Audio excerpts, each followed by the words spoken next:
Selamat datang saudara-saudari. Hari yang mulia ini kita mau bersambung dalam ayat Timotius. Dalam ayat Paulus kepada Timotius dalam babak 2. 2 Timotius babak 2. Askar Kristus yang setia. Mari kita bermula.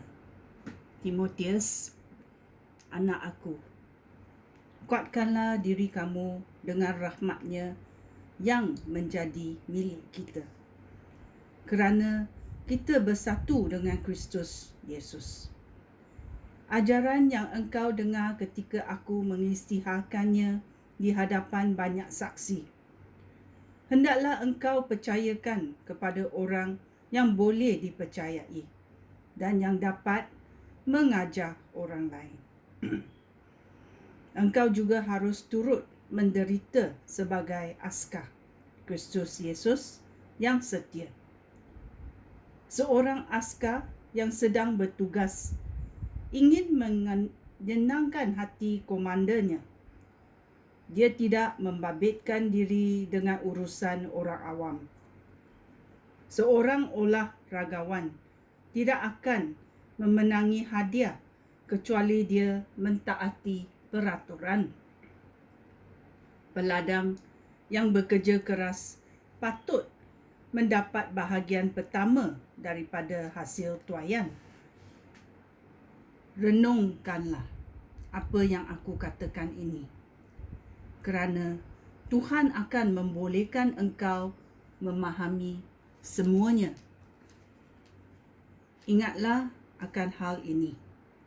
Menurut berita baik yang aku isytiharkan, Yesus Kristus telah dibangkitkan daripada kematian dan dia keturunan Daud.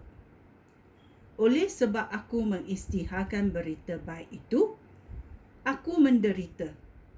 Bahkan aku dirantai seperti seorang penjahat. Tetapi firman Allah tidak dapat dirantai. Itulah sebabnya aku bertabah hati menanggung semuanya demi kepentingan umat yang telah dipilih oleh Allah, supaya mereka juga dapat penyelamatan yang diberikan melalui Kristus Yesus dan yang disertai kemuliaan yang kekal. Sungguh benar kenyataan ini. Jika kita mati bersama-sama Dia, kita juga akan hidup bersama-sama Dia. Jika kita tetap bertabah, kita juga akan memerintah bersama-sama Dia. Jika kita menyangkal Dia, Dia juga akan menyangkal kita. Jika kita tidak setia, Dia tetap setia, kerana Dia tidak dapat bertentangan dengan dirinya sendiri. Sungguh baiknya. Ayat 13. Jika kita tidak setia, Tuhan Yesus tetap setia, kerana Dia tidak dapat bertentangan dengan dirinya sendiri. Pekerja yang mendapat pujian. Ayat 14. Nasihatilah ahli jemaah kamu dan ingatkan mereka di hadapan Allah, supaya jangan bertengkar tentang istilah. Perkara itu tidak ada gunanya, malahan merosakkan iman orang yang mendengarnya.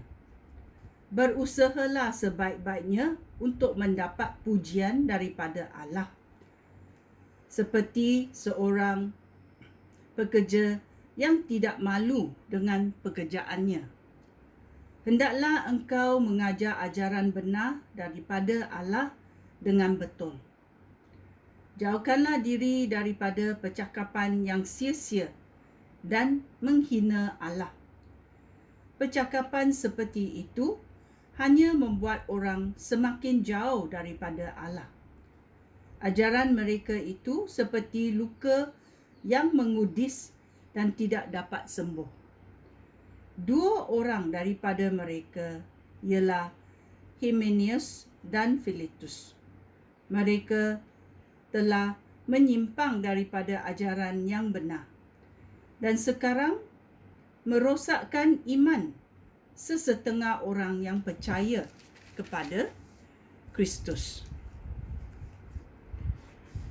Mereka berkata bahawa kebangkitan daripada kematian sudah berlaku. Tetapi asas kukuh yang sudah diletakkan oleh Allah tidak dapat digoncangkan. Di atasnya tertulis kata-kata ini: Tuhan mengenal orang miliknya, dan sesiapa yang berkata bahawa dia milik Tuhan mesti berhenti melakukan perbuatan yang salah. Di dalam rumah yang besar ada bermacam-macam pinggan mangkuk. Ada yang dibuat daripada perak dan emas. Ada juga yang dibuat daripada kayu dan tanah. Ada yang digunakan untuk keperluan istimewa. Ada juga yang digunakan untuk keperluan biasa. Sesiapa yang membersihkan diri daripada segala ajaran sesat akan digunakan untuk tujuan yang mulia. Dia telah mengabdikan diri kepada tuannya dan berguna baginya. Dia sedia digunakan untuk semua pekerjaan yang baik. Jauhkanlah diri daripada nafsu orang muda. Berusahalah untuk hidup menurut kehendak Allah, setia kepadanya, mengasihi saudara seiman dan hidup damai dengan mereka. Lakukanlah semua perkara itu bersama-sama mereka yang meminta pertolongan Tuhan dengan hati yang tulus. Jauhkanlah diri daripada pendapatan yang sia-sia dan tidak berguna. Engkau tahu bahawa semua itu hanya menimbulkan pertengkaran. Hamba Tuhan tidak sepatutnya bertengkar. Dia mesti ramah dengan semua orang dan dapat mengajar orang dengan baik dan sabar. Dia mesti menasihati lawannya dengan lemah lembut. Mudah-mudahan Allah memberi mereka peluang untuk bertaubat daripada dosa dan untuk mengenal ajaran yang benar. Lalu mereka akan insaf dan terlepas daripada perangkap iblis yang telah menawan dan memaksa mereka mengikut kehendaknya. Ya, ini adalah 2 Timotius babak kedua. Kita sungguh bertuah kerana Tuhan berkata, jika kita tidak setia, Tuhan tetap setia kerana dia tidak dapat bertentangan dengan dirinya sendiri. Mari kita belajar menjadi askar Kristus yang setia. Sekian, terima kasih. Shalom.